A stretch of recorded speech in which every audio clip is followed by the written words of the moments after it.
स्माइक चुनावी यात्रा।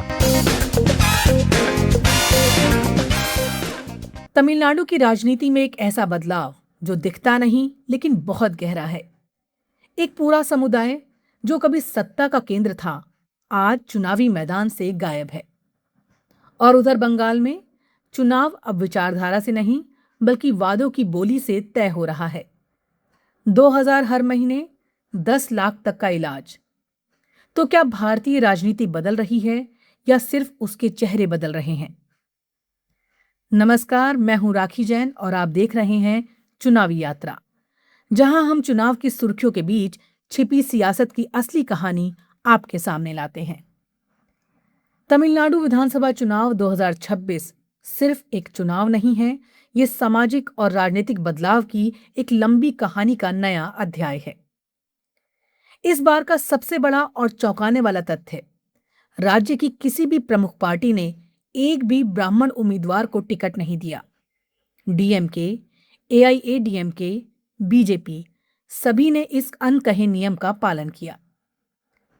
पहली नजर में ये एक साधारण चुनावी रणनीति लग सकती है, लेकिन इसकी जड़ें करीब 100 साल पुराने सामाजिक आंदोलन में हैं।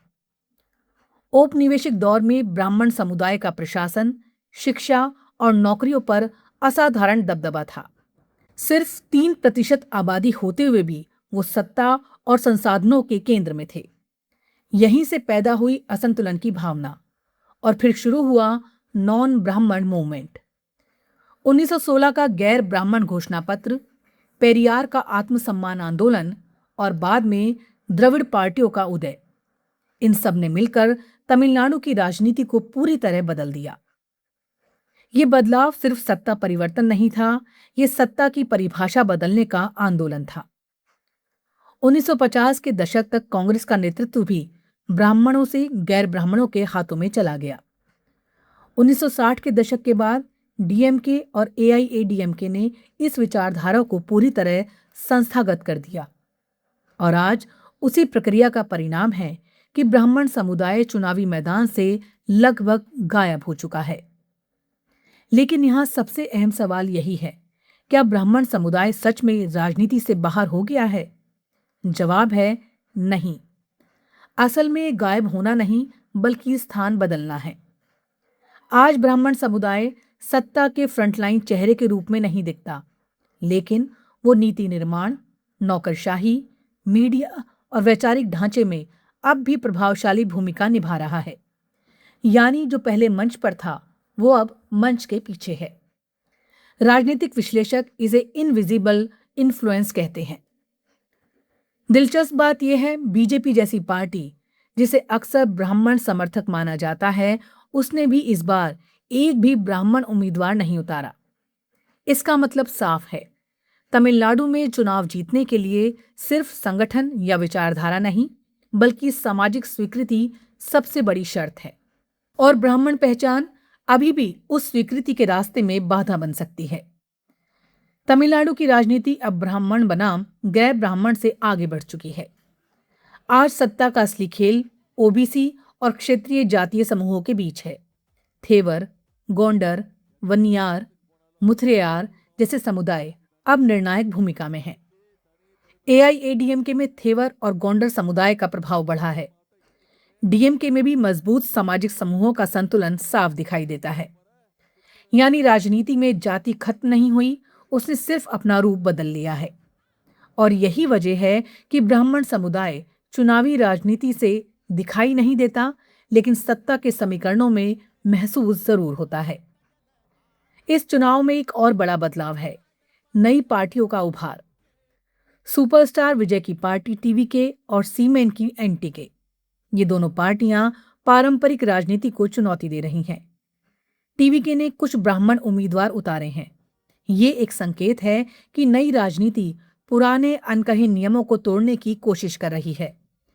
लेकिन सवाल ये है, क्या ये प्रयोग सफल होगा या फिर तमिलनाडु की राजनीति अब भी उसी पुराने सामाजिक ढांचे में बंधी रहेगी?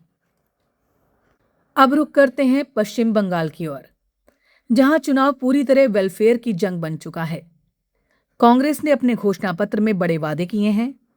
महिलाओं को हर महीने 2000, हर परिवार को 10 लाख रुपए तक का मुफ्त इलाज, किसानों को सालाना 15,000 और युवाओं के लिए रोजगार गारंटी मिशन। ये सिर्फ घोषणाएं नहीं हैं, ये उस राजनीति का हिस्सा है जिसे आज डायरेक्ट बेनिफिट पॉलिटिक्स कहा जाता है। ममता बनर्जी पहले ही लक्ष्मी भंडार जैसी योजनाओं के जरिए महिला वोट बैंक को मजबूत कर चुकी हैं।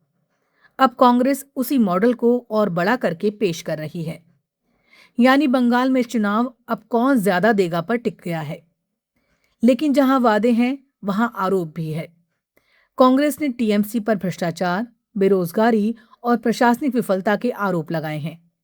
वहीं टीएमसी बीजेपी पर बाहरी राजनीति और ध्रुवीकरण का आरोप लगा रही है। बीजेपी इस पूरे चुनाव को परिवर्तन बनाम स्टेटस को के रूप में पेश कर रही है। यानी बंगाल में चुनाव सिर्फ योजनाओं का नहीं बल्कि नैरेटिव का युद्ध बन चुका है। अगर हम तमिलनाडु और बंगाल को एक साथ देखें तो भारतीय राजनीति का एक नया ट्रेंड साफ नजर आता है। तमिलनाडु में पहचान की राजनीति इनविजिबल हो गई है। बंगाल में वेलफेयर की राजनीति ओवरड्राइव में है। एक तरफ जाति दिखती नहीं लेकिन काम करती है, दूसरी तरफ पैसा दिखता है और वोट खींचता है। यानी राजनीति अब सिर्फ विचारधारा नहीं रही, एक मैनेज सिस्टम बन चुकी है जहां हर वोट, हर वर्ग और हर भावना को टारगेट किया जाता है। तमिलनाडु में दांव पर है द्रविड़ राजनीति का भविष्य और नए खिलाड़ियों की चुनौती। बंगाल में दांव पर है ममता बनर्जी की पकड़ और बीजेपी की चुनौती। और पूरे देश के लिए ये चुनाव एक बड़ा संकेत है कि आने वाले समय में राजनीति किस दिशा में जाएगी।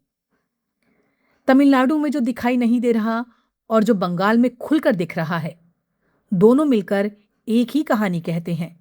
राजनीति बदलती नहीं, वो खुद को नए रूप में ढाल लेती है। और 2026 के चुनाव उसी बदलाव की सबसे बड़ी तस्वीर है। चुनावी यात्रा में आज बस इतना ही। कल बात करेंगे किसी और नए नैरेटिव पर। तब तक के लिए जुड़े रहिए लेट्स माइक के साथ। नमस्कार। आप सुन रहे थे let's mike more than radio. Follow कीजिए हमें हमारे सोशल मीडिया प्लेटफॉर्म्स पर। It's time for news. It's time for more than radio. Presenting the first radio news app, Let's Mic. Let's Mic, a news-based app on your phone where you get to watch and listen news, talk shows, interviews, radio show podcasts. On Let's Mic, you get all relevant information of TV, print, radio, podcast,